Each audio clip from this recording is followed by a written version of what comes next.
Bom dia a todos. É um prazer muito grande participar desse encontro por uma série de razões. Antes de tudo, agradeço ao Instituto CIA e aos CELS por estar construindo esse modelo tão bacana. O que me instigou a vir aqui, antes de tudo, é exatamente a possibilidade de pensar o passado, 20 anos, com abertura para o contemporâneo e para o futuro. A palavra futuro, ela não é uma boa palavra mais, porque a palavra futuro já teve um valor maior no século XIX, no século XVIII, porque futuro, no passado, significava um mundo sem sofrimento, um mundo sem conflito, sem contradição, sem exploração. A gente imaginava que, há 100 anos atrás, que esse tempo chegaria de outro modo. Então, os pais, nessa época, eles nem se preocupavam muito com o seu presente, né? Eu acho que o meu disse isso e o de muitos de vocês também, os mais velhos. O futuro para os meus filhos, eu abro mão, né, da minha vida em função do futuro. O futuro hoje é muito diferente e a minha tarefa aqui é muito difícil, porque a gente vai ter que descortinar um outro futuro, né? Então, a gente não sonha mais com o futuro. Quem tem hoje 20 anos não fala assim, mas no futuro serei feliz, né? Porque a gente pensa em futuro como aquecimento global, como falta de alimentos, a gente pensa o futuro como clonagem de órgãos ou com uma tecnologia que está além da nossa capacidade de imaginar, né? Então, esses conflitos sociais, econômicos, gravíssimos que a gente vive, tudo isso abre um espaço entre o presente e o futuro que faz com que o futuro não seja mais o lugar de expectativas. No entanto, o que eu quero trazer para vocês aqui é um futuro bastante possível e bastante interessante, né? É exatamente diante da queda de um processo e de um modelo que a gente pode abrir um novo modelo muito mais sustentável, né? Muito mais não, sustentável, porque o sustentável não era uma coisa que a gente pensava até aqui. Eu estou dizendo isso porque vou dividir minha fala, como eu não tenho tanto tempo assim, eu quero organizar minha fala da seguinte maneira. Primeiro, eu preciso contar uma história que começa no Homo sapiens e que chega no contemporâneo. Eu quero fazer um fio com a nossa história, trazendo questões que contribuíram ou que fundamentaram uma sociedade desintegrada, uma sociedade excludente, enfim, tudo isso eu vou dizer e vocês sabem do que eu estou falando. Então, como essa sociedade se constituiu? Eu vou falar não a partir dos processos econômicos ou dos conflitos sociais, eu vou falar a partir dos conceitos, da história do pensamento. Que conceitos sustentaram essa sociedade tão excludente, tão desigual e que desaba em nossa cabeça a cada segundo? Ao contar essa história, nós vamos nos deparar, ainda nesse primeiro momento, com um abismo que é o nosso abismo, que é o caos, né? Mas caos é uma palavra muito fértil hoje para a gente. Então, é desse caos que nós vamos abrir uma nova possibilidade de conceitos.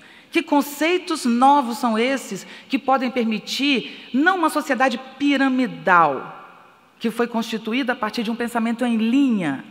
Pirâmide, vocês imaginam quem é? Tem sempre um que manda, e 2 ou 3 que mandam em 20, que mandam em 50, até que quem está na base da pirâmide não tem acesso ao poder, fica completamente distante desse jogo.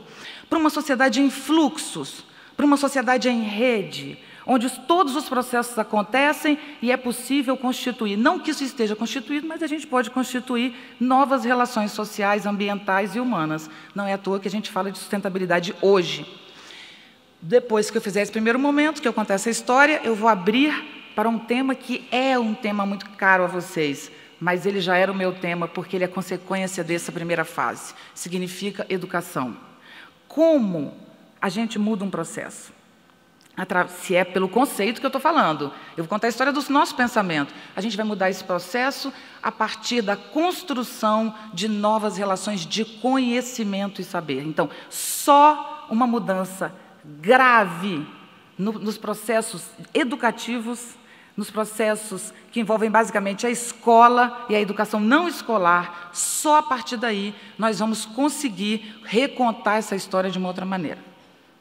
É mais ou menos por aí. Coisa rápida, né? Você resolve isso em 10 minutinhos, eu conto a história da humanidade. Então, bom, antes de tudo, ainda mais um ponto. Saibam do desafio que eu estou tendo aqui. Ninguém gosta de falar do presente. É muito fácil falar do passado, porque a gente olha o passado, amarra as coisas e sim. Agora, quem tem coragem de se arriscar? A gente não aprendeu a errar, vocês sabem disso. Nossa educação está voltada para o acerto, mas é de erros que a gente se constitui, não é de acertos. Então, eu vou aqui me expor, eu vou aqui contar uma história para que vocês afirmem e neguem essa história que eu vou contar, essa perspectiva que eu vou trazer. Mas é preciso espelhar o nosso contemporâneo para a gente conseguir seguir adiante. Então, vamos lá. Como é que começa essa história? Começa pensando o seguinte: se eu parto do princípio de que nós, agora, olhando o presente, nós vivemos uma crise que poucos momentos da nossa história a gente viveu, e aí, o que significa isso? Ah, mas o mundo sempre me mudou, professora.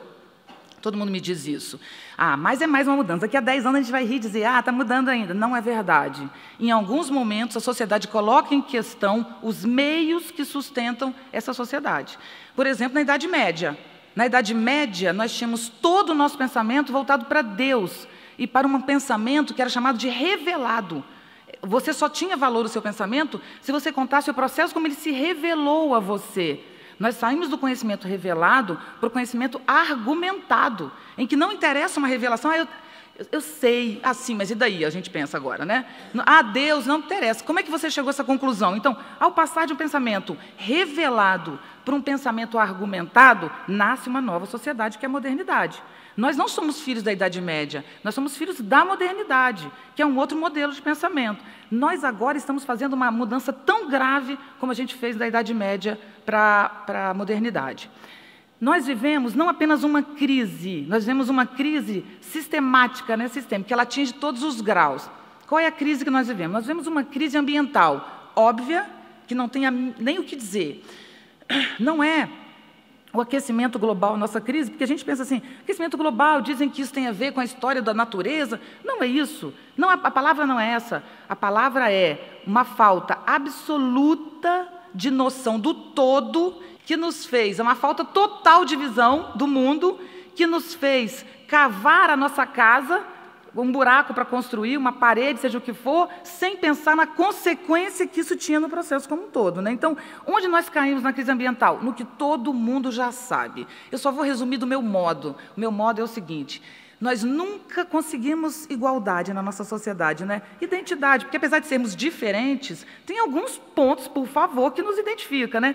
E a gente nunca conseguiu. Nem na democracia, a gente sabe disso, né? Os processos são altamente desiguais nas diversas democracias, mas nós conseguimos sabe qual? É que um desastre ambiental iguala a todos. Não adianta você ter dinheiro ou não ter dinheiro. Quando os pobres sofriam enchentes, quando eu era criança, só os pobres, eu até pensava como criança, por que só os pobres passam por isso? Eu ainda não tinha noção de que os pobres moravam na favela e as casas caem mais. Mas a gente sabe que o que aconteceu no Rio de Janeiro, primeiro em Santa Catarina, depois no Rio de Janeiro, não atingiu apenas uma classe baixa, pelo contrário. O Vale do... esqueci. Cuiabá. O Vale do Cuiabá é a região mais elegante do Rio de Janeiro, né? São aras, criação de cavalo, 2 ou 3 piscinas numa única fazenda. Isso caiu. Então, se o Japão, por exemplo, segunda economia do mundo, segunda não, agora a terceira, que a China é a segunda. O Japão não é apenas rico, é organizado, é estruturado, é um país modelo no que diz respeito a planejamento, a tudo que a gente pode imaginar. E vocês viram o que o Japão passou com essa última tsunami e o terremoto, né? Então, o que aconteceu com a crise ambiental? Ela arrancou o chão de todos nós. E, ao fazer isso, começa a surgir uma consciência do mundo. Quero dizer, para eu proteger a minha vida, eu tenho que proteger a vida do planeta. Para proteger a minha família, eu que sou da elite, eu tenho que proteger o Rio de Janeiro. Frase final para isso que nós estamos aprendendo: a fórceps. Fórceps, para quem não sabe, é um ferro que tirava os bebês à força quando a mãe não conseguia parir com naturalidade. A fórceps, estamos parindo uma outra visão de mundo que envolve, por exemplo, você pensar, não existe Viviane e o Rio de Janeiro. Eu, Viviane, sou o Rio de Janeiro. Eu digo isso porque o Rio de Janeiro pelos acidentes que passaram e por eu morar lá. Eu não tenho que cuidar do planeta porque eu sou boa, ética, porque eu vou para o céu, ou porque eu penso no outro. É o seguinte, é que eu sou o mundo. Não existe essa distinção. Tudo que me acontece é uma rede, eu vivo uma rede de relações. Eu sou o mundo, então eu preciso me colocar no mundo. Não é mais bondade descer do meu pedestal. Sabe por quê? Porque não há mais pedestal. Ninguém tem mais pedestal, se o mar sobe. Bom, guarda essa parte. Outra parte. O que aconteceu com a mudança de poderes no mundo? Eu vou depois falar dela, do que eu acho que causou isso, mas eu preciso partir desse caos. E o problema econômico? Nós tínhamos no mundo estruturas de poder cristalizadas, né? Pirâmide, não é? Dessa pirâmide, por uma série de relações, que é uma mudança conceitual, eu acredito, o que aconteceu hoje? Nós temos a Europa passando uma crise, vivendo uma crise financeira sem precedentes e que vai causar muitos problemas ainda para a própria Europa e para o resto do mundo, né? A situação da Grécia é uma dívida impagável, mesmo com o empréstimo é impagável. A dúvida hoje é se a Grécia vai para o buraco sozinha ou se ela leva a Europa. Mas o buraco que ela está não tem solução. É impagável o modo como aquela economia se constituiu. Quando isso acontece, todas as coisas desabam. Então, quem emprestou para a Grécia, enfim, a situação da Europa é muito grave, muito grave. Mas a situação da Europa não é mais grave, ou talvez não, que a dos americanos, né? Que é extremamente grave, inclusive pela Europa, porque se o euro não é uma referência monetária e o dólar é uma referência monetária, quer dizer, todo mundo quer dólar, todo mundo compra dólar, se o dólar sobe, o produto americano também sobe o valor do produto. Como é que ele vai competir com a China, que usa trabalho escravo e vende a nada? Como que a economia americana vai se sustentar com a economia chinesa? Então, gente, se você olha de cima, e eu felizmente dou aula para um grupo, vários grupos que trabalham com o mercado financeiro, eu assisto essas discussões o tempo inteiro. Então, qual é o cenário? O cenário é uma mudança nas relações de poder. Estou eu vindo de carro, dirigindo meu carro para dar aula. O que eu vejo no caminho? Do lado. O que eu vejo no caminho? Eu vejo simplesmente uma notícia, até na CBN, dizendo de miséria. Eu liguei e estava lá, miséria, fome, falta de tudo aquilo que nós vivemos. Estou achando que é o Brasil, né? E, de repente, eu olho, ele fala da Califórnia. Eu falei, que isso? Eu falei, não, tem alguma coisa errada, por favor. Não é possível isso, porque isso era minha notícia, sempre foi. Nós sempre arrastamos essa miséria. Como é que isso está acontecendo agora num país tão grande como os Estados Unidos? Isso significa que há uma mudança de correlação de forças. É boa, né? É ótima, porque quem aparece... Qual é o país que aparece como possibilidade, se a gente não tem Europa, se a gente não tem Estados Unidos, se a China, que é um grande país, não aparece por todas as contradições que eles têm, como o país que vai ordenar um novo bloco para dar ao mundo um rumo? Adivinha quem aparece no lugar? O Brasil. É maior sonho que esse. Esse é um delírio que eu vou te falar, me desculpe, eu estava na universidade em 80, 81, e isso era uma piada de horas que alguém podia contar. Nem nos nossos sonhos mais delirados a gente podia imaginar um cenário como esse. Bom, o Brasil tem, vocês sabem, natureza, né? Que a gente sempre fala, Brasil, natureza. Mas acabou isso, tá, gente? Ninguém quer o Brasil mais pela natureza, não. Nós temos uma economia que não nos contempla, ainda não é uma economia. Dizer que nós estamos bem economicamente não quer dizer que a nossa população tem acesso à saúde, isso é outro assunto, tá? Esse é o nosso, isso é outra coisa. Agora, economicamente, o Brasil subiu. Por que ele subiu? Porque ele tinha pobres. Vou falar isso rapidamente, porque eu não tenho tanto tempo. Olha só. Como que as pessoas, os países se sustentam? Vendendo seus produtos, certo? Você vende para quem? Para si mesmo e para os outros.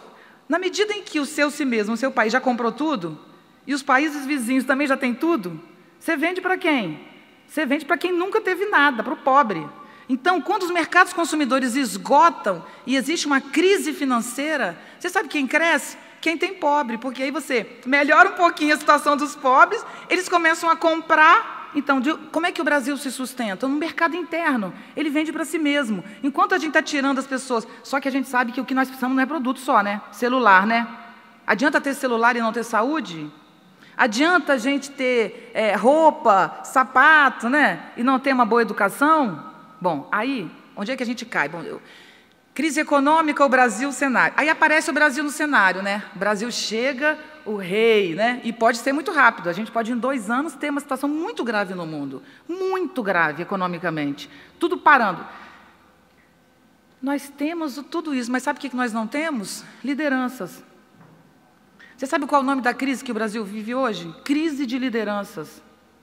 Sabe qual é o nome que o mercado dá? O mercado não apenas o mercado privado, mas o mercado público. O mercado, no sentido geral, né? Mercado de conhecimento, inclusive. Chama-se apagão de talentos. Então, o Brasil está na hora de liderar, mas nós não fomos preparados para liderar. Nós fomos preparados para obedecer, para repetir e para dizer sim, senhor. Esse é o nosso desafio. Um país preparado para se humilhar, para se submeter, para dizer sim, senhor. Chegam para ele e falam, agora é tua vez, vai mandar. Manda como? O que é mandar mesmo, hein? Mandar, gente, é uma excelente palavra, tá? Porque mandar é o que eu estou fazendo aqui agora. Está todo mundo quietinho, eu estou falando. Mandar não é diminuir, impor e humilhar, não. Liderar é ter algo que os outros precisam. E depois eu vou ficar calada para ouvir quem vai subir aqui caladinha. Porque é um processo de troca. Quando um pai de família, uma mãe, cuida de uma criança, se ela não tiver liderança, ela não tem um adulto depois. É preciso que você lidere e depois você abra mão da sua liderança, começa a adolescência, o pai e a mãe têm que abrir mão da liderança e deixar o filho exercer a liderança, não é isso? Então a gente tem que aprender a liderar e aprender também a obedecer na hora certa. E isso é uma troca que pode ser altamente ética. Nós não aprendemos essa troca, a colaboração. Nós não aprendemos. Nem a humilhar nós aprendemos, ainda bem, né? Mas nós só aprendemos a nos submeter. Onde essa crise, tem mais uma crise que eu tenho que falar rapidamente, que é grave, que é em relação à violência. Antes, toda a pirâmide caindo, primavera árabe, né? Agora não tem os ditadores caindo. Então, a estrutura social hoje está fazendo desabar uma pirâmide. Porque a estrutura social se fundamenta em rede, em trocas de fluxos, especialmente de conhecimento. Nós tínhamos uma guerra. O que era uma guerra? Você tem um campo de batalha traçado, lá na Grécia, na Idade Média. O seu país vem com seus soldados, eu vou com meus soldados. No campo de batalha a gente se enfrenta. Isso acabou, especialmente quando a guerra começou com a Guerra do Golfo, onde o cara passava lá de avião, jogava as bombas e nem encostava a mão. Então isso não é mais uma guerra, é um massacre, né? Desse massacre que a gente viu no Afeganistão, né? No Irã, nem toca. No Afeganistão ninguém tocou. Era do alto, explodia até o fim do mundo, assim, sem encostar, sem se sujar. Nós chegamos a um momento que o conflito entre o excesso de explorados do mundo e a pequena quantidade de quem explora, né? Essa inversão aconteceu de que maneira? Nasceu o terrorismo. O que é o terrorismo? É produto de uma série de coisas. Eu não estou aqui para defender isso jamais. Mas é compreensível o processo. Porque se você é massacrado, o que te sobra? Eu coloco a minha vida em questão. Eu morro, mas eu destruo uma parte comigo. Ninguém vai defender isso, gente. Mas é compreensível intelectualmente. Então, o que aconteceu? Hoje, o que acontece no mundo, da violência do mundo? O mundo sempre foi violento. Era, mas você sabia o endereço da violência. Você sabia que a violência estava na favela, estava no campo de batalha. Agora, uma criança de 10 anos mata a professora, atira na professora e mata a si mesmo. Resolve isso. Lida com isso. Lida com a ideia de que um menino entra na escola, um ex-aluno de uma escola modelo, inclusive uma boa escola, ele entra na escola, ele mata 13 crianças e se mata. E outra coisa, deixa vídeos, deixa mensagens. Isso não é um ato terrorista? Se ele está ligado ou não a uma organização, não faz a mínima diferença. Modelo de ação terrorista. Por que é importante estarmos aqui? Para construirmos modelos éticos e justos e capazes de mudar essa realidade, sem que a gente caia no extremo, no desespero, que é produzir como esse ato terrorista. Se há um tempo atrás nós tínhamos medo que os filhos ou nós mesmos fôssemos assaltados por causa de um tênis, né? Hoje todo mundo compra um tênis, porque a China pirateou os tênis, você não sabe com qualidade, você sabe que tem a cópia é falsa, é ruim, mas tem cópia que você não identifica a diferença. Né? Então, se hoje qualquer pessoa pode ter um tênis a R$10, R$10, né? R$10 você tem um tênis, R$15 você tem um tênis, ninguém está matando por causa de tênis, não. Sabe o que a gente está matando? Por niilismo é o que a gente está matando. Por falta de perspectiva. por falta de noção, por tristeza, por desespero. Isso é insuportável, porque a gente não tem como atingir isso. Então, isso tudo que eu disse é para dizer, vivemos uma crise de valores. O que era não é, eu não tenho para onde ir, eu não tenho direção, eu não sei o que fazer. Eu não sei como criar meus filhos. Eu não sei como ser uma mulher ou um homem. Eu não sei como ser um líder na minha empresa. Eu não sei como ser um agente social de mudança. Eu não sei como interferir na sociedade. Um exemplo que eu dou, que eu não quero discutir isso, porque é polêmica, só um exemplo, todo mundo pode discordar, mas não vamos discutir porque é muito polêmico. Eu acho que o que está acontecendo na USP, por exemplo, nós precisamos colocar para fora a nossa indignação. Nós não sabemos como. Então, a gente arruma qualquer motivo para isso. Eu acho que a indignação deles é correta, mas a causa não necessariamente. Então, a gente tem que elevar o nosso nível para que a gente encontre as causas e a gente lute da maneira certa. Todo mundo aqui quer isso. Todo mundo está aqui por essa razão. O Instituto CIA, vocês, as diversas instituições que estão aqui. Nossa dúvida é como agir numa sociedade que se desintegra, como atuar nesse mundo em desespero, como fazer a nossa ação ser consistente, de fato. Por que isso? Primeiro, porque nós temos condição, na minha opinião, temos condição de... Enfim, temos condição de liderar este novo bloco para que não apenas o Brasil seja um país melhor, mas para que o mundo se torne um lugar melhor. É só usarmos o que sabemos na nossa cultura popular. Nós não temos que usar nossas estruturas políticas como modelo para mudar o mundo, mas a nossa relação humana que acontece na nossa vida cotidiana. Não há no mundo uma cultura mais móvel, mais múltipla, que melhor lida com a diferença. Popular. Não estou falando dos nossos políticos. Nossa história política não é muito boa. Nós sabemos lidar com a diferença. Você sabe o que acontece com uma criança num país de primeiro mundo? Os pais chegam em casa do trabalho cansados, aí conversa com a criança um minutinho, ajeita, faz o dever e põe para dormir. Sabe o que acontece no Brasil? No interior, nas capitais, principalmente no interior, a gente só quer chegar em casa para brincar com as crianças. Nossa alegria maior é chegar em casa logo para brincar. A gente curte as crianças, a criança é o centro da nossa vida. Nós queremos chegar em casa para nos relacionar, a gente quer conversar com o vizinho, a gente não quer descansar para o dia que vem produzir mais, a gente quer se divertir, a gente quer viver. Se tem uma coisa que no mundo não tem hoje, é valor de vida. A gente não valoriza a vida, a gente mata e morre por qualquer merreca, mas se tem um povo que gosta da vida, é o Brasil. Eu fiz antes aquele teatro, porque é uma opinião bem pessoal. Então, eu acho que se nós utilizarmos o que nós somos de verdade, nos subúrbios, no interior, o modo como nos relacionamos, isto é um modelo que, se for configurado com inteligência e capacidade que nós temos, ele pode ser um modelo de relacionamento.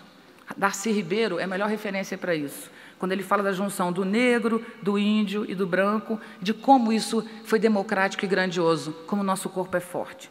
E a última coisa, nós fomos acostumados a lidar com nada, um povo que veio da dureza, da dificuldade, da miséria. Quem sabe lidar com crise? Quem é rico e perdeu tudo, ou quem nunca teve nada e teve que inventar para sobreviver? Quem sabe lidar com a crise? Nós sabemos. Por isso que o terceiro mundo está crescendo. Manda uma crise que a gente sabe bem lidar com ela. E manda outra, se não tivesse eu invento outra crise, porque eu estou até gostando desse negócio de crise, porque a gente já se acorda e vamos inventar, vamos construir. Nós somos isso, esse povo. Então, esse quadro é o afirmativo que eu acho. A gente tem pressa, a gente tem que correr para ir adiante, para que a gente possa permitir ao Brasil essa possibilidade. E parabéns por a gente estar aqui dessa maneira, né? Vocês e nós todos aqui temos condição de seguir, levar isso adiante, pelo menos numa boa parte desse Brasil. Bom, vamos voltar ao começo. Contei o fim e o começo. Isso tudo me fez pensar, quem somos? Ser humano é o que mesmo? Existe uma natureza humana fixa? Nós somos assim, como dizem, as pessoas dizem, o ser humano é assim mesmo, o ser humano é muito egoísta. Eu falo, você é egoísta. Quem disse que o ser humano é egoísta? Ah, mas os homens adoram explorar as mulheres ou humilhar. Quem disse? Não é verdade, eu conheço muitos homens que não são assim com as mulheres. Ah, mas as mulheres são muito com os homens. Não é verdade, então não existe isso. O que nós temos são pessoas que nascem, quando bebês, abertas, 100% abertas, com uma carga genética, sem dúvida, marcante, mas como essa carga genética se desenvolve no mundo, é aberta. Então, vamos assumir a responsabilidade de que se tornar humano é um processo de formação, que não depende só da escola. Por isso, a gente tem que pensar cidades que educam, né? Isso aí, mas não vou nem entrar nisso, que é muito mais amplo. Então, ser humano é formar-se. Então, a gente tem que pensar nisso. Aí eu falei, então, peraí, se nós não sabemos essa formação, vamos voltar ao princípio. Como começamos? Sabe como é que começa essa espécie interessante? Que eu acho ela bastante interessante. Começa, se você pensar, o princípio do princípio, primeiro que a gente não veio dos macacos, né? Não é isso, exatamente. São muitos eixos, muitos ramos que vão crescendo e vão se desenvolvendo. Senão o macaco seria, com o tempo, já era para o macaco ter virado gente, né? Já demorou, já era para o macaco estar falando, né? No mínimo já era para estar na roda o macaco. No telégrafo. Então não é isso, são idas e vindas que a espécie vai construindo e nessa, né? Bom, o que aconteceu? Há 2 milhões de anos atrás já tem pequenos resquícios do desenvolvimento dessa inteligência. Aí, sei lá, pegamos um pedaço de pedra com ponta e servimos de uma faca. Depois a pedra não era encontrada com ponta, eu fazia a ponta na pedra. Depois eu coloquei um machadinho na pedra. Isso aí demorou uns 500 mil anos para botar um machadinho numa pedra. Não, um cabo, desculpa, demorou 500 mil anos para colocar um cabo na machadinha. A coisa demorou. Porém, há 100 mil anos atrás, quando o Homo de Neandertal, que inclusive foi extinto, começou a enterrar seus mortos, tudo aconteceu com a rapidez cada vez maior que está acontecendo hoje. Há 100 mil anos atrás, o Homo de Neandertal começou a enterrar, literalmente. Enterrava, colocava florzinha, colocava... Ele foi extinto, porque ele foi extinto.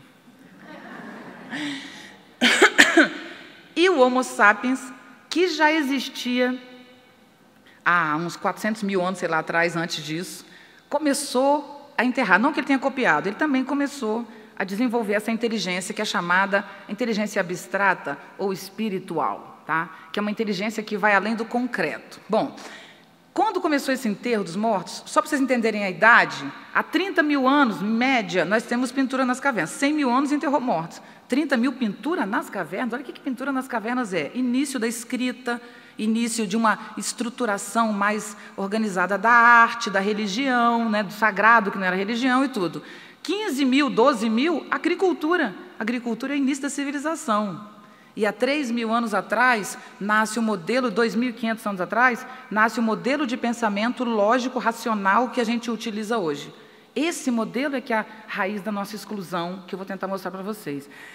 Volta lá, enterro dos mortos. O que significa isso? Significa que eu, além de ter a morte como um perigo imediato, que é, se eu não comer, eu vou morrer... Se eu não livrar daquele bicho, eu vou morrer, isso é um instinto que todo mundo tem, todos os animais têm. Além disso, eu consegui sair da minha vida imediata, olhar a minha vida por aqui e falar, eu vou um dia morrer. E depois eu subi mais ainda e disse, todo mundo um dia vai morrer? Quando o homem descobre que ele vai morrer, ele primeiro... Ele produz agora um pensamento além da sua experiência imediata. Isso é um desdobramento moral, que a gente chama. Tá? Eu julgo de fora sem morrer. Quero dizer, eu poderia ter morrido, supondo que fosse possível isso, e olhar e dizer, todo mundo morre, né? Eu já morri. Não, eu estou vivendo. Então, o que é a consciência que nasce aqui? É que eu, enquanto estou vivendo, me vejo vivendo, critico e atuo sobre a minha vida, continuo pensando sobre ela. Ah, é? E com a internet? Com a internet, eu faço isso de 5 maneiras diferentes, por enquanto. Eu estou conectada numa página, pesquisando, mas a rede social está aqui embaixo, que eu estou vendo se está chegando e-mails, estão chegando questões para mim. Ao mesmo tempo, eu falo pelo Skype, ao mesmo tempo... e aí o eterno careta diz, essa juventude está perdida. Não, essa juventude que faz isso, ela está desenvolvendo o que nós somos capazes, que é desdobrar-nos como imagem.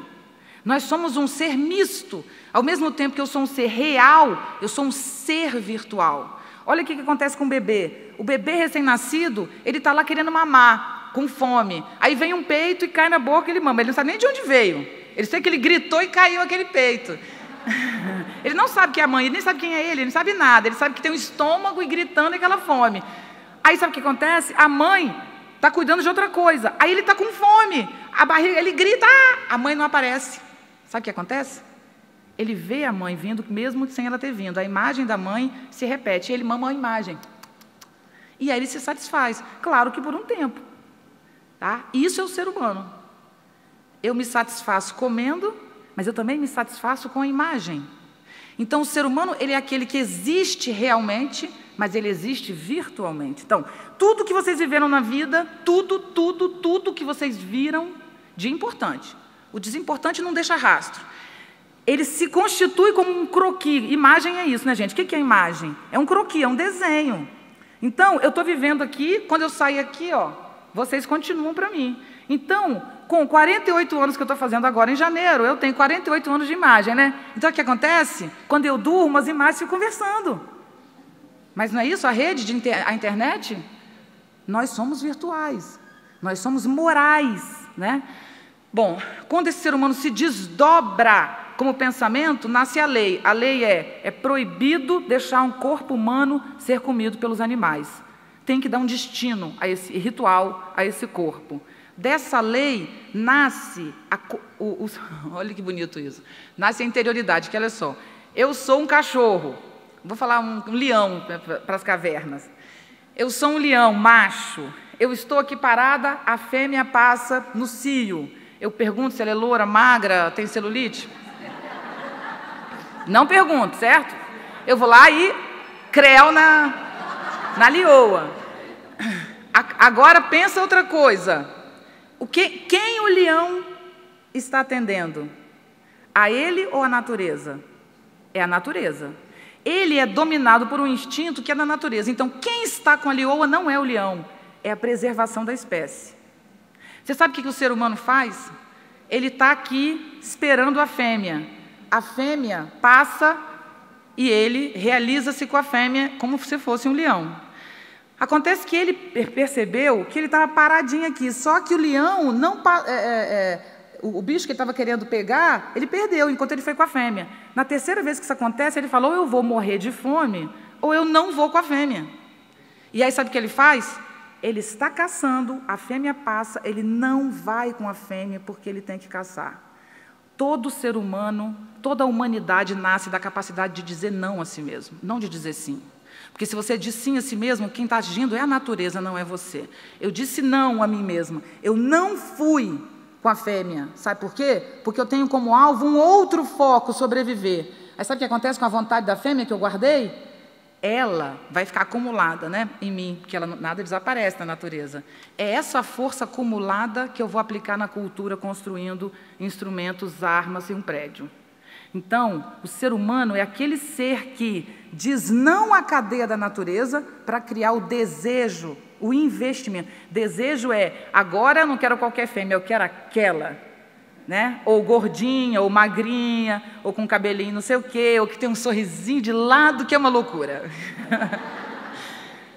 Aí nasce a humanidade. A humanidade nasce de dizer não a uma parte da natureza nela, que está presente nela própria, e investir essa força num foco.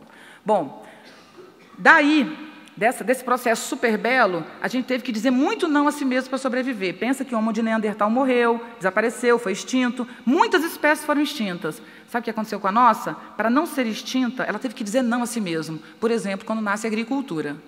A agricultura é o próximo passo, né, que é a base da civilização. Gente, as pessoas dormiam na lavoura para lá. Você imagina, você não tinha agrotóxico, você não sabia como é que era. Então, imagina o sacrifício que é plantar, porque eu não tenho mais coleta, estou com fome, não tenho como colher. Então, é um investimento inacreditável. Esse processo criou a interioridade. Eu tenho que guardar coisas e investir. Isso é a cultura. A cultura começa daí, do investimento do homem no processo. Tudo isso é lindo e maravilhoso, né? Bom, daqui a pouco já começa a ser tão bonito. Segundo, terceiro ponto daí, as pessoas agora vivem juntas, estão plantando, o grupo começa. Aí a coisa começa a complicar, né? Grupos grandes vivendo juntos. É preciso agora, com esses grupos grandes vivendo juntos, ainda não tão grandes, não problemáticos nem perto do nosso, ganhamos um pouco de ócio e começamos a investir na nossa, porque olha só, rapidamente, primeiro eu preciso estar aqui fisicamente, porque não adianta eu estar lá na minha casa. Agora, depois que eu cheguei aqui, tudo que eu estou trazendo para vocês vem do meu processo mental, né? Bom, então, assim que o homem ajeitou sua casa, fez agricultura, está garantida a comida, ninguém está morrendo, relaxou, nasce a mitologia grega, no caso do Ocidente, né, na linha que eu estou fazendo. O que é a mitologia grega? É uma explicação moral do mundo, de conceitos, para você viver. Então, se você é muito bonita, você diz assim, mas eu sou filha de Afrodite. Ou, eu sou forte, mas eu tenho uma ligação com Zeus, mas tem o da guerra que eu esqueci, não é Hermes, é o... Esqueci. Hã? Não, tudo bem, eu esqueci, porque eu não estou nem ouvindo vocês, eu esqueci, olha lá, o forte, o da guerra, né, que está com carro, enfim. E aí você vai explicando. Agora, olha só, gente, eu estou aqui, tá, vivendo. Aí uma ideia me explica e me justifica, certo? Então, isso é muito bonito. Então, o que é a mitologia grega? É uma ideia do homem vivendo na natureza, mas o que importa é a natureza. O que eles chamam de Deus é a própria natureza, o vento, a chuva, o sol, a força, o amor, a alegria. Eu vivo para o mundo, e o mundo me significa, certo? Bom, terceiro momento. Nasce, no século V a.C., o primeiro modelo estrutural de inteligência que a gente vive hoje, que é o modelo lógico-racional. O que é o modelo lógico-racional? É a ideia de que o que importa está em mim e não no mundo. Chama-se pensamento antropológico, que nasce com Sócrates. Conhece-te a ti mesmo.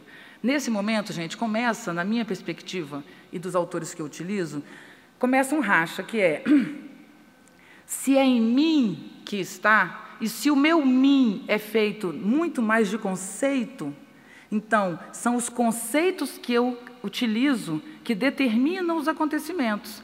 E aí a gente cria, então, esse primeiro modelo que tem o homem no centro. O que é o modelo lógico? Vou falar de uma maneira mais rasteira para a gente entender melhor.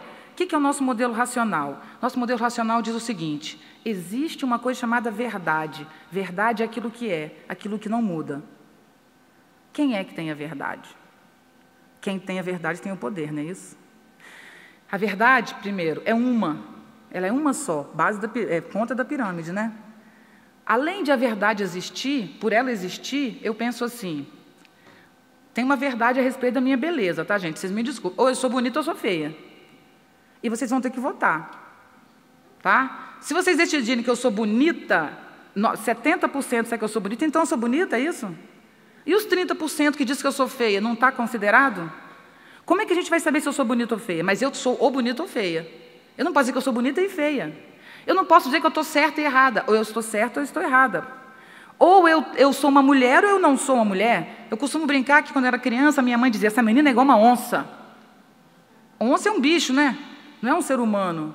Eu, às vezes, fico em estado de parede, olhando a parede. Será que a gente é só humano? Será que a gente também não é animal, às vezes? Né? Por exemplo, sexualmente, né? Ou no momento de ira, enfim. Nós temos um pensamento, gente, aí essa parte mais difícil, mas é ela que está desabando hoje na nossa cabeça, tá?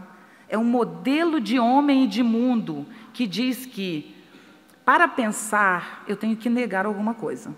Para dizer sim a algo, eu tenho que dizer não a outro algo. Isso acontece como? Acontece assim, ó. Os melhores são os mais inteligentes, sabe por quê? Porque a inteligência é divina. Isso é mais adiante, lá com o pensamento, logo depois da Idade Média, pensamento cartesiano, mas tudo isso vai em continuidade, que é assim, se a inteligência é tão grandiosa no homem, né, ela é divina, então os inteligentes são mais importantes. Depois tem os belos, né? Com o tempo vai virar os ricos. Então, você vai criando castas. Hoje em dia não precisa nem ser belo nem inteligente, porque você compra beleza, você faz plástica, né? Hoje em dia, você vê uma pessoa que não é bonita, você fala, coitada, é pobre, né? Então, em função da verdade existir, tem sempre algo que é o modelo. Aí, olha só, no Rio de Janeiro, eu vou falar só o exemplo do Rio, porque vocês vão pensar nos outros lugares. Os inteligentes, que podem até ser espertos, eles vão ficar na beira do mar. Vão ganhar uma casa na beira do mar, os inteligentes. Os bonitos também, né? Porque bonito você sabe que sempre dá um jeitinho, né? E os ricos também vão ficar. E os outros? Os outros não têm lugar para eles. Porque, afinal de contas, esse cara não é nem filho de Deus. Os índios foram explorados. Uma grande questão que envolve os indígenas é a ideia de que os índios não são racionais, né? E nem tem uma alma ainda elaborada, né? Então, se não tem nem alma, a gente explora, né? A gente pode usá-los. Bom, nós criamos uma sociedade em que os bons, mil aspas, os fortes, os belos, os poderosos, têm lugar, e o resto é o resto. O resto que a gente excluiu foi morando na favela. Favela não tem, a cidadania não tem nada. O que acontece hoje com as favelas? Elas dominam o Rio de Janeiro, né? Hoje teve uma coisa lá, o NEM foi preso, Rocinha, vão invadir a Rocinha. Hoje, os muçulmanos que foram tão colocados como ninguém, porque não compram, né? O muçulmano não gosta muito de comprar, não é um povo muito consumista, voltado para a religião, né? Então, o muçulmano que não compra, ele é empurrado, ele esquece esse povo, né? Ou então humilha, diminui, né? Mas os pobres também, deixa eles lá.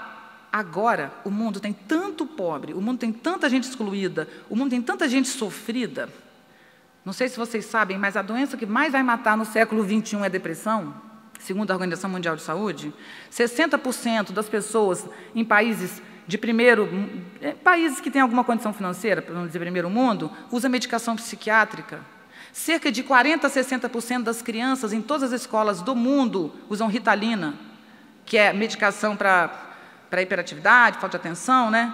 Então, nós nos tornamos uma civilização triste, uma civilização medicada, uma civilização que não gosta da vida, né? Uma civilização que não gosta dos filhos. Nós perdemos a noção. Mas por quê? Porque nós criamos uma sociedade excludente. Nós pensamos em linha. Eu quero sempre achar o culpado. Isso é insuportável. Por exemplo, dentro das regras da razão, a primeira é a verdade, né? A verdade existe. Gente, nós já sabemos que a verdade não existe. Vamos combinar aqui entre a gente. O que é mesmo verdade? Verdade não é um jogo que eu estabeleço?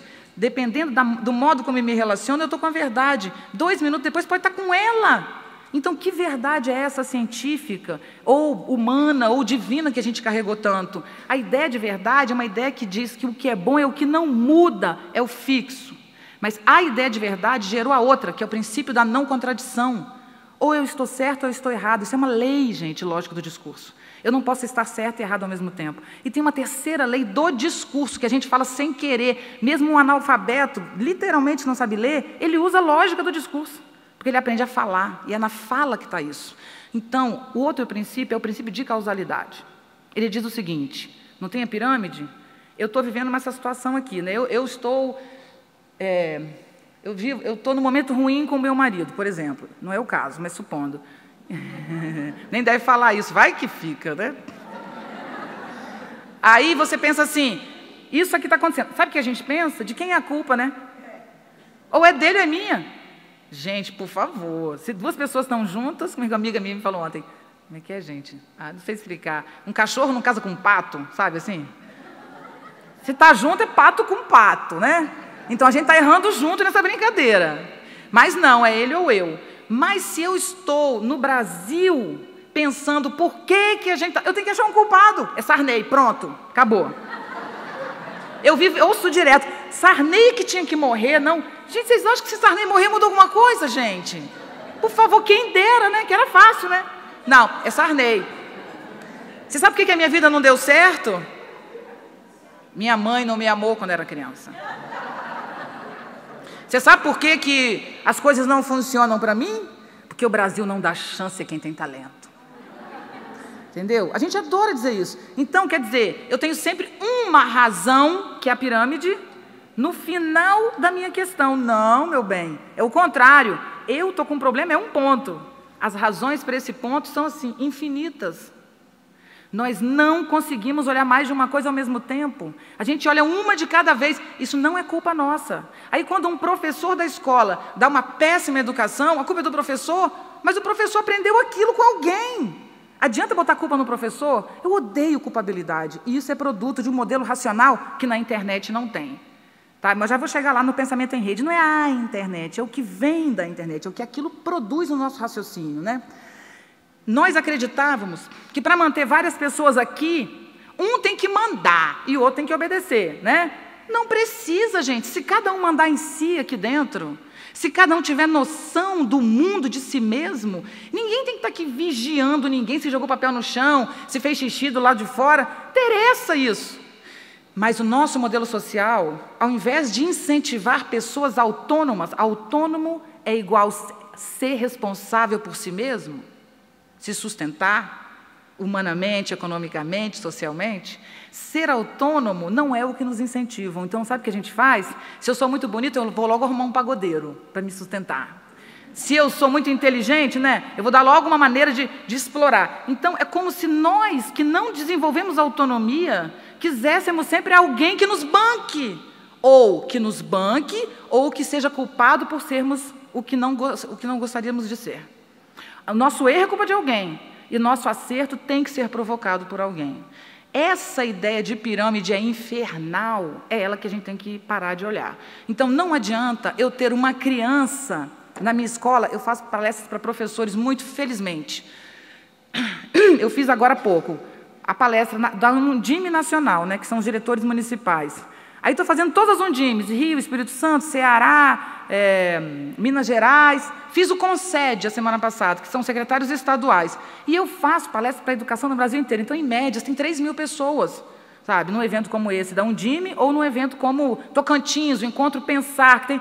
Aí eu levanto e falo, quem aqui tem uma escola, professor ou diretor ou dirigente, que o meio ambiente não seja o centro da questão? Nunca ninguém levantou a mão. Nunca. E eu vou do EPOC ao Chuí. Sabe por quê? O centro da escola, da educação brasileira hoje é falar de meio ambiente. E, no entanto, não adianta nada. Aquilo não serve para nada. Sabe por que não serve? Considerar o meio ambiente não é doutrinar as crianças para não jogar papel no lixo. Meio ambiente não é doutrinar as crianças para não arrancar uma folhinha. Eu estava com meu filho num parque, a mãe do amigo junto, eu a mãe, o meu filho chegou com uma folhinha para me mostrar e eu brinquei. Falei, vamos fazer um concurso, quem trouxer a folha mais bonita ganha. Ela traria uma folha. Que é isso? Eu falei, gente, o mundo enlouqueceu, por favor.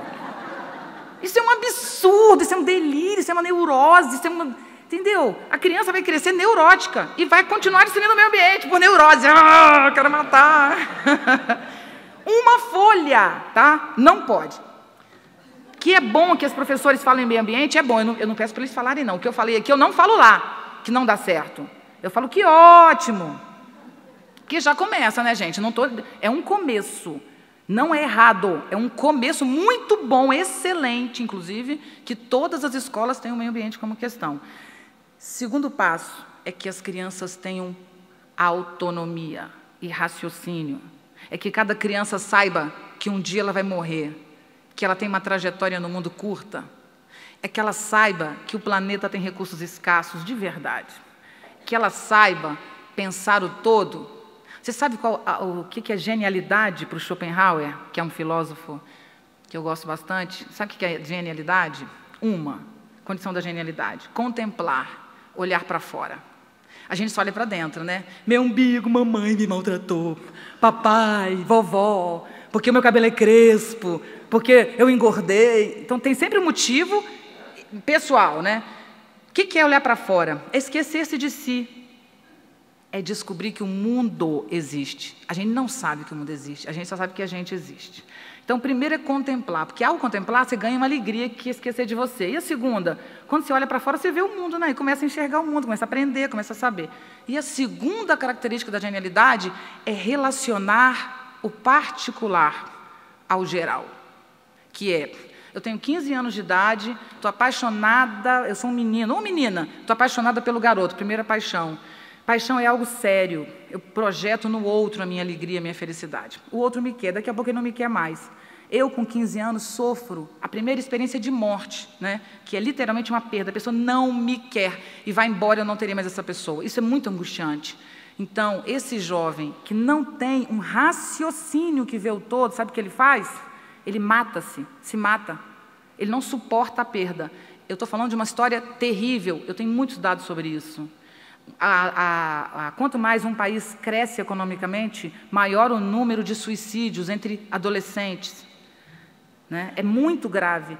O suicídio entre adolescentes, o excesso de drogas, andar a 200 km por hora num carro possante, Tudo isso envolve a incapacidade de pensar o todo.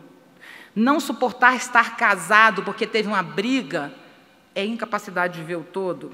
Não abrir mão do seu presente para cuidar do seu filho é uma ignorância. Você tem que abrir mão, sim, de anos da sua vida. Não inteira, porque estar com o filho é a sua vida, mas eu digo, dos seus projetos pessoais. É preciso abrir mão do projeto pessoal para cuidar daquele bebê. Se não cabe um filho na sua vida, se no seu projeto de carreira não tem lugar para filho, não tenha, né? Porque filho é um investimento próprio. Mas eu não sei abrir mão, sabe por quê? Porque eu não vejo o todo. Porque se eu perceber o todo, eu vou saber, 4 anos de investimento aqui, dá uma sustentação que esse menino vai embora. E vai mesmo, 4 anos de idade, nosso psiquismo está basicamente estruturado. É fundamental. Mas Viviane, eu tenho que pensar em mim. Gente, ou aprendemos a relacionar o particular ao todo, ou percebemos antes de tudo o todo, ou nós não vamos sobreviver. Nós temos que ter um pensamento sistêmico. Em função disso, nós temos, olha, o que é um pensamento sistêmico? É olhar o todo. Mas para olhar o todo, eu tenho que me colocar, né? Então, eu me posiciono. Então, olha o que nós precisamos. Desenvolver autonomia, por favor. Desenvolver autonomia é desenvolver a responsabilidade. Ninguém pode ser autônomo sem ser responsável. Autonomia não é responsabilidade. Autonomia não é liberdade. Autonomia é autoconhecimento, é saber os meus limites, é saber até onde eu posso ir. Autonomia é me responsabilizar pelo lixo que eu largo. Lixo não apenas físico, talvez a nossa crise ambiental seja muito mais de lixo humano, conceitual, do que físico, né? Se um garoto mata a si mesmo, ele é lixo conceitual. Porque um menino de 10 anos é impossível, deveria estar pulsando de alegria e vida, tem algo muito errado. Então, nós vomitamos lixo, falamos lixo, pensamos lixo, não apenas jogamos lixo no lugar que não deveria. Então, a gente fala, joga aquilo de qualquer maneira. O que é ser autônomo? É ser responsável pelo que você pensa e diz. É ser responsável por sua ação no mundo. Você nasceu e vai morrer. A sua vida é um bordado que você faz daqui a aqui. Bordado porque eu gosto de bordar, mas pode ser um canteiro que você planta. É preciso que cada um de nós entenda que a vida é a grande obra de arte. Sua vida é uma obra de arte. Você vive sua vida como? A machadada? Né? Não, cuide da sua vida, porque no dia que você for embora, eu espero que você consiga morrer de uma maneira que você esteja velho, que é o certo, que é o sustentável, né? Aí você olha para a sua trajetória e fala, puxa, que alegria, que bela vida eu construí. Né? Que bela vida, olha que delícia isso, né? Que coisa bonita eu fiz. Mas isso não nos interessa, né? Porque a gente não vai morrer, né? Alguém vai morrer aqui? Não. Né? Não toca nesse assunto, professora. Coisa chata, mas amanhã você vai ficar falando essa coisa chata. Não, eu não morro, eu sou eterno, né?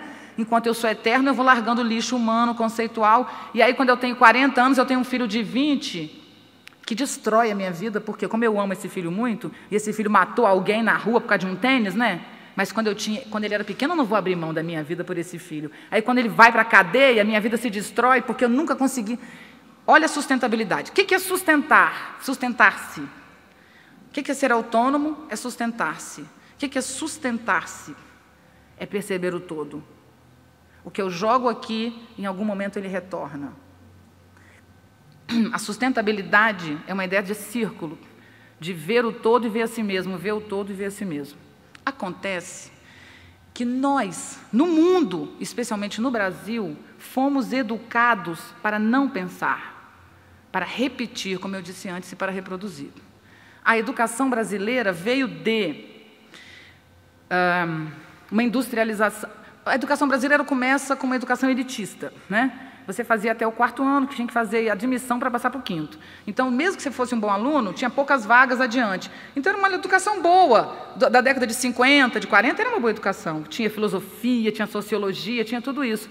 Mas essa educação era elitista, que não é uma coisa que a gente vai defender, para poucos. Aí vem a educação para todos, a questão do acesso. Quando a educação para todos chega, ela chega junto com, vamos fazer escola para todo mundo, né? Aí sabe aquela montagem que você faz na areia, aqueles bloquinhos, aqueles bichinhos que você monta na areia assim, sai uma escola, sai uma escola. Então, o que é educação para todos? É uma educação sem qualidade, né? É uma educação com escolas que não tem pátio, escolas que não tem convivência, que não tem... Bom, tá. Só que junto com essa industrialização que teve que correr, né? E tem que educar de qualquer maneira para poder apertar os botões, para ler os manuais, vem ao regime militar. Dependendo do que ele significou, não é uma análise política que eu estou fazendo, não é. É uma análise conceitual. O que o regime militar tirou? A inteligência, porque ele expulsou os professores, né? Expulsou os alunos que pensavam. Quem foi o foco? Quem sofreu no regime militar? As intelectualidades brasileiras, quem pensava, quem estava na frente da educação, especialmente, né? Então, da escola tirou filosofia e sociologia, mas expulsou muita gente, matou muita gente, que era exatamente esse foco. Depois disso, tem o DOPS, que é nosso maior mal, que é, cuidado, você vai ser fichado, hein? Ó, tá pensando, vai ser fichado, tá falando mal, vai ser fichado. O Brasil passou esse terror durante 20 anos, e esse terror ainda não acabou. Então, para começar a encerrar, nós temos uma escola que chama currículo de grade, que chama avaliação de prova e que chama conteúdo de disciplina. Nós temos uma escola que apita um sinal sonoro de fábrica. Pi, acabou a aula. Nós temos uma escola que é como uma linha de montagem. Pi, português. Pi, matemática. Pi. Aí eu fiz um programa, gravei, que está no meu site, depois eu dou o endereço, que é uma linha de montagem de boneca. Aí vem, coloca um braço, o outro coloca uma cabeça, né, assim, na linha de montagem. Então eu falo, isso é uma escola. Aí no final sai uma pessoa. Não sai, porque atitude é ver o todo e ver a si mesmo, é não arrumar culpado, é responsabilizar-se pelas coisas, é pensar que o mundo tem contradições enormes, mas que nós podemos, no mínimo, no nosso universo micro, macro e onde a gente pode atingir, ter uma outra relação. Enfim, a responsabilidade não está presente na nossa escola. Quem é o aluno da nossa escola? É o aluno passivo. Quem é o melhor aluno? O que senta na frente, o que dá flor para a professora e o que diz o que a professora quer. Isso é um absurdo. O bom aluno é o que diz o que eu quero. Se ele diz o que ele quer, não me interessa. Então, os nossos bons alunos são expulsos da escola. Porque a nossa escola é uma fábrica de passividade, que vem do AI-5. Um senhor me mandou uma carta para a CBN, que é um ex-general. A senhora está louca? Já tem 30 anos, sei lá, que isso acabou. Como é que você pode dizer isso? Eu falei, acabou o regime militar, mas a nossa escola não mudou nada. Ela é a mesma, né? Então, quais são os novos modelos que a gente pensa de sociedade? A internet, gente, a internet, ela tem uma ordem, não tem? E quem é a cabeça da internet? Quem é que manda? Quem naquele momento trouxe mais adesões, não é isso? Pensa nas redes sociais. A internet é um modelo de pensamento onde todos os conteúdos estão lá e que periodicamente o mais importante manda e o outro obedece. Aí o outro manda e o outro obedece, não é assim? Você cantou lá uma blém, blém, blém, bonitinho, rapaz, ninguém olha, você achou que aquilo não era nada, né? Um blém, blém, blém. Aí você colocou no YouTube, teve 2 milhões de acessos. Esse modelo tem que ser o modelo da escola. O que é o modelo em rede? O modelo em rede é, nós temos que oferecer às pessoas o conteúdo, estimulá-las ao saber, mas quem tem que aprender é o aluno. Antes, o gênio era o crânio, lembra? O cara é um crânio, o crânio é um osso da cabeça. Sabe por que a gente falava que o cara era um crânio? Porque a gente dizia que ele tinha muita memória, não é isso? Mas o crânio foi substituído pelo pendrive. Acabou o crânio. Não interessa o quanto você sabe, o que interessa é o que você faz com o que você sabe. Qual é a escola que faz isso? Nenhuma. Nós estamos caminhando agora para um trabalho da tarde que vocês vão fazer, o resto da manhã e à tarde. Qual é o nosso papel aqui? Nosso papel agora é ser autônomo, não ficar arrumando culpado, pensar o todo, encontrar soluções inovadoras e criativas para as dificuldades que passamos. Nosso papel aqui agora é não ficar rancoroso, mamãe, papai, vovó, porque o passado... Não interessa. Nós temos que ser atores nesse processo. Isso é uma coisa. Segunda, fundamental, que vocês têm que considerar, nós já tivemos o ganho da escola para todos. Nós já chegamos nesse ponto, não chegamos? Agora temos que passar para a qualidade, para o desenvolvimento desse processo. Então, tá bom, obrigada, hein, gente? Obrigada, muito obrigada, escola para todos, muito obrigada, muito obrigada, muito obrigada. Agora não é mais isso. Agora é, qual escola queremos? E eu digo para vocês a minha perspectiva, uma escola que leve ao pensamento, que leve à autonomia e à responsabilidade. que leve ao desenvolvimento intelectual do aluno, e não uma escola que repete, não uma escola que reproduz. Então, não culpar, pensar o todo, ter coragem de inovar e de errar, e mais do que nunca, apontar e acreditar para o protagonismo do Brasil nesse processo. A gente tem que correr para criar uma escola que ponha a nossa população, a nossa maior inteligência cultural, que eu chamo, no protagonismo. Quem tem que dirigir o Brasil é a nossa inteligência cultural, ela é boa. Para isso, a gente tem que ter mais gente fazendo política, né? Fazer política não é partido.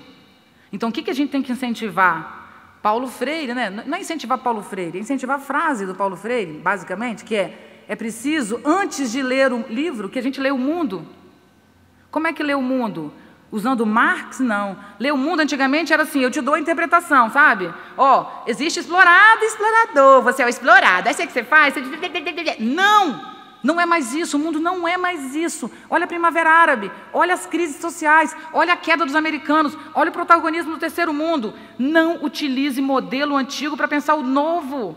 Não! Ter consciência política é ter capacidade intelectual de ver o todo. Quem vê o todo se localiza. E para realmente terminar, que meu tempo está esgotando, já esgotou. Lembra da história que todo mundo sabe que o cara está traindo a mulher ou vice-versa? Menos o corno. Não é assim? Desculpa a palavra corno, mas não é nem um palavrão. Corno é quem é a mulher, é o chifrudo, não é isso? Não é um palavrão. Aí pensa o seguinte, por quê? Porque eu estou aqui no meu iê, né?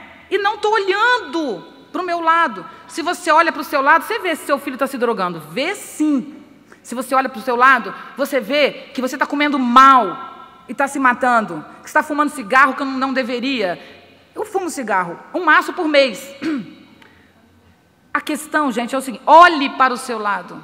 Olhe para fora, decida-se. E não é só isso. Vamos incentivar uma escola que desenvolva um raciocínio de autonomia. Para isso, tem que tirar as estruturas piramidais e construir estruturas democráticas. E nós temos como fazer isso.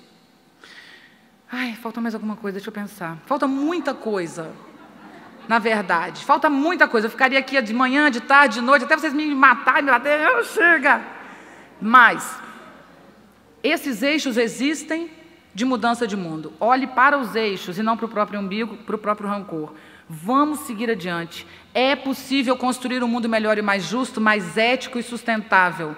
As velhas estruturas estão caindo, é a hora do nosso protagonismo. E agora você vai fazer o quê? Vai repetir as estruturas antigas do rancor ou você vai construir uma sociedade menos desigual? Para isso, você vai continuar olhando para o seu próprio umbigo ou você vai conseguir ver o mundo em sua amplitude e ver o Brasil em sua amplitude?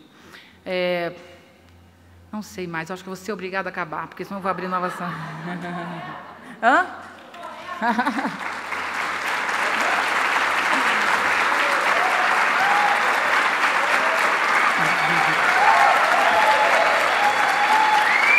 Obrigado. Ainda vou falar um poema então, gente. Vou falar um poeminha. Eu queria dizer uma coisa que eu não posso sair dizendo por aí. É que eu tenho medo que as pessoas se desequilibrem de si, que elas caiam delas mesmas quando eu disser. É que eu descobri que a palavra não sabe o que diz, a palavra delira, a palavra diz qualquer coisa. A verdade é que a palavra nela própria não diz nada. Quem diz é o acordo estabelecido entre quem fala e quem ouve. Quando existe acordo, existe comunicação. Mas quando esse acordo se quebra, ninguém diz mais nada, mesmo usando as mesmas palavras. A palavra é uma roupa que a gente veste. Uns usam palavras curtas, outros usam roupa em excesso. Existem os que jogam palavra fora. Pior, são os que usam em desalinho. Uns usam palavras caras, poucos ostentam palavras raras.